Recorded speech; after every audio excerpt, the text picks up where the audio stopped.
Mistulang isla na ang isang bahagi ng Pasig River na tanaw mula sa Escolta, Maynila dahil sa dami ng mga water hyacinths.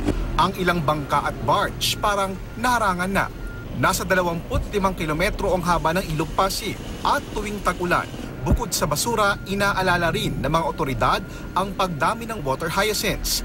Sa haba ng Pasig River, dinadaanan nito iba't ibang lungsod dito sa Kamaynilaan gaya ng Makati, Pasig, Taguig at dito sa Maynila. Kaya naman ang pagdami ng mga water lilies, pinoproblema rin ng mga barangay, halimbawa dito sa Maynila.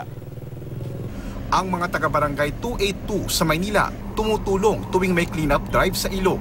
Halimbawa may basura, tuloy-tuloy naman ang agos niyan. Maano diyan doon, pero pag may water lily, nababara.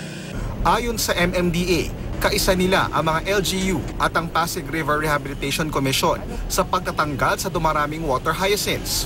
Posible rin daw kasing makaapekto ang mga ito sa operasyon ng Pasig River Ferry Service. Tendency, kapag ipinilit natin binabiyahe yung ating ferries, nasisira, no? Which is dagdag yun sa operational expenses at saka sa operational hassle na kailangan nating i-address. Patuloy raw ang cleanup drive ng binuong interagency group.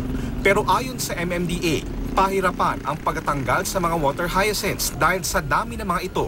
Kailangan magkaroon din ng mga equipments na mas mabilis ang aming ahensya na kapag nakikita or naisipan na yung mga water lilies, we can easily remove it. Kasi sa ngayon, huwag-huwag pagtanggal namin yung water lilies. JP Soriano, Nakatutok, 24 Oras.